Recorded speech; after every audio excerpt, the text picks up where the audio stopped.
This is Mr. Heeren. Hi guys, this is Mr. Heeren. We're talking about 2.6 and talking about some different kinds of functions you guys might come across. So let's start with this. To mail a piece of a package, a letter, some sort of parcel, it follows the scale right here on the mailbox. So if you got something that weighs less than an ounce, it's going to cost you 39 cents. If you got something that weighs 1.5 ounces, it's going to cost you 63 cents and something like that. So question becomes, is this linear? And then why or why not? Well, if I got something that weighs 0.25 of an ounce, I'm still paying 39 cents. If I have something that weighs 0.8 ounces, I'm still paying 39 cents.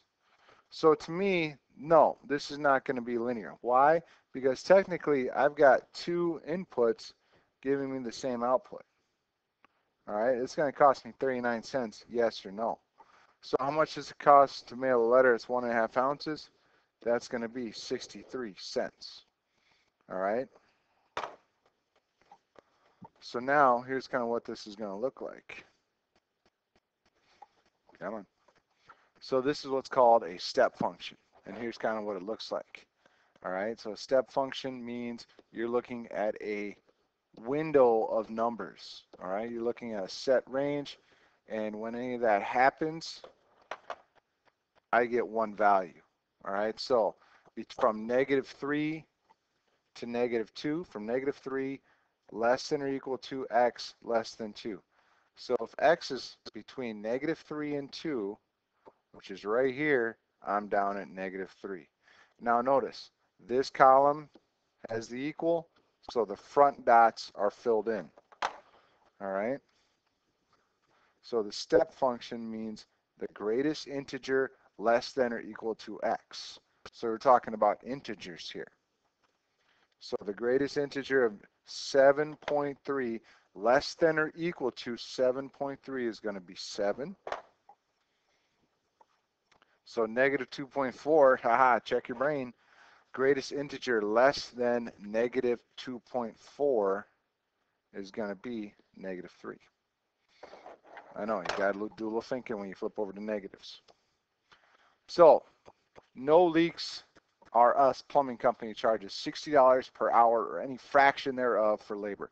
So complete the table and graph the function where x is the number of hours of labor, c of x is the total cost. So, as soon as they walk in the door up until that first hour is done, they charge you 60 bucks. So if they go into a second hour, they're going to charge you 120. All right, and you guys can start to kind of see what's happening here. If they go into a third hour, they're going to be 180. Once they hit 3 hours, though, that's when they start charging in the next one. If they go over, that's going to be 240. And then last but not least, if they're there all day, 5 hours, that's going to be $300. That's a pretty good size job. So from 0 to 1, they are at $60. So they can't charge you anything until they show up. But once they're there for an hour, they charge you 60 bucks. All right. Once that happens, nope, not there. Once that happens, once they're there 1 minute over 1 hour, they start charging you 120. All right. At 2 hours, they start charging you here. At into the 4th hour, they start charging you here. And into the 5th hour, it's actually up here.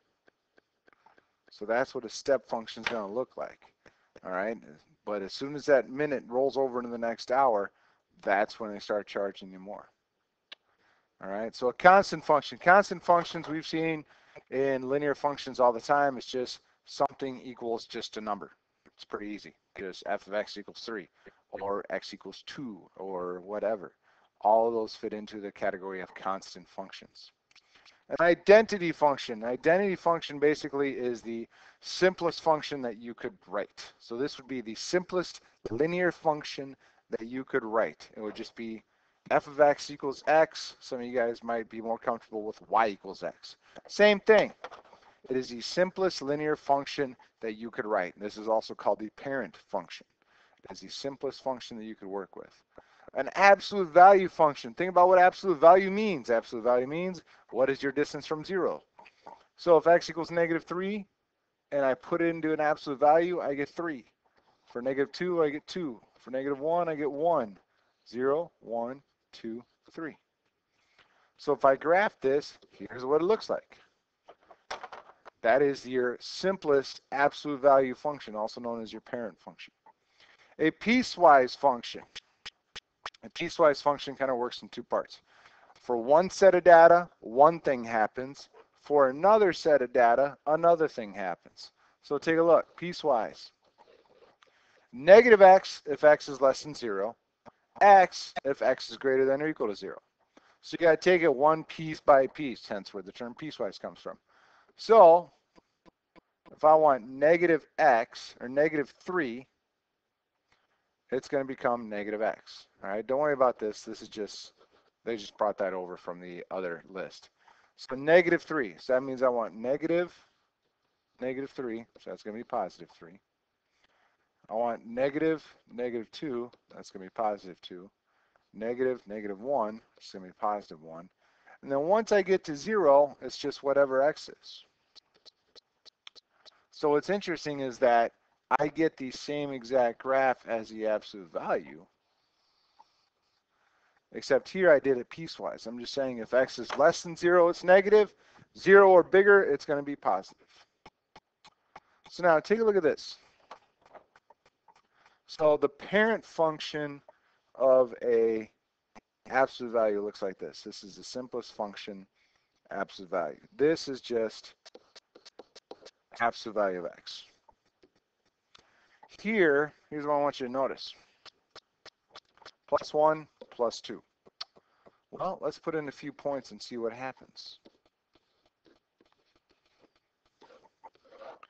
So -3, -3 plus 1, absolute value plus 2.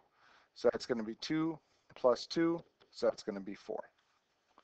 Absolute value of -2 plus 1 plus 2, so that's going to be -2 plus 1 is -1. Absolute value is 1 plus 2 is 3.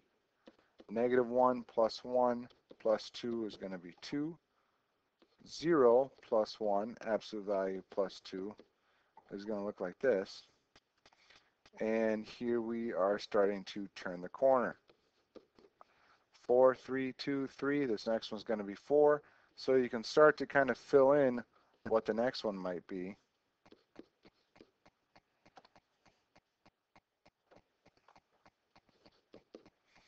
And then you can start to fill in what the last one's going to be. So this one is going to be at -3, 4, -2, 3, -1, 2, 0, 3, 1, 2, and so on. But now here's what I want you to look at. From your parent function to the function in the problem. Look at what happened. I go over 2, I go over 1, I go up 2. I actually go back 1, and I go up 2. So what I want you to realize is that you are going to say x minus a number plus b. So if I go x minus a -1 plus 2, that means I'm going to move back 1 and over 2. So here's kind of what it's saying in words. What's inside the absolute value with x shifts vertex to the left or right, and it's the opposite of what you would think of. Case in point, we have x plus 1. It was actually moving back 1. If it's negative, it shifts right. If it's positive, it shifts left. The number outside the absolute value being added or subtracted moves the vertex up and down. It is exactly how you think it should be. Plus moves up, negative moves down. So a quick piecewise function here. X minus 4 if x is less than 2. 1 if x is greater than 2. So let's take a look at a couple values here. So let's go like -1, 0, 1, 2, 3, 4, 5. I picked this set of numbers because 2 is kind of where all the action is happening, so I picked 2 as in the middle. So if it is less than 2, I subtract 4. So -1 minus 4 will be -5. 0 minus 4 will be -4. 1 minus 4 will be -3. Once I hit 2, everything just becomes 1. Says no matter what, make it 1. So -1, I'm down here at -5. 0, I'm at -4. At 1, I'm at -3. At 2, I'm at +1. 3, I'm at +1. 4, I'm +1. 5 is +1. So it's going to look like this. So now, here's what the other piece looks like. I come in, I come all the way right next to 2, but I don't land on 2. Because if I take a very, very small number, if I take 1.999, that is still going to be less than 2. That means it still follows this rule. So if I take 1.999 minus 4, I get something very, very close to 2, but not exactly 2. Likewise here, x plus 2 if x is less than 0, x if x is greater than or equal to 0. So it's kind of nice. 0 is right in the middle, so let's kind of work with that. So -2 plus 2 is 0. -1 plus 2 is 0. 0 plus 2, I don't add 2. 0 is just 0. Once you get to 0, you just match up the numbers easily. So, wow, -1 plus 2 is so not 0. That should be 1.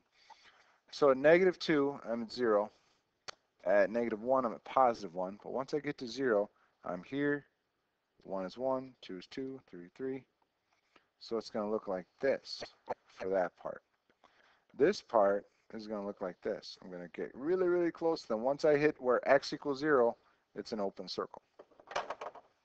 And again, what that says is as I get really, really, really close to 0 for my x, as this number gets really, really close to 0, I'm still adding 2 to where I get something like -0.000001. I'm still adding 2.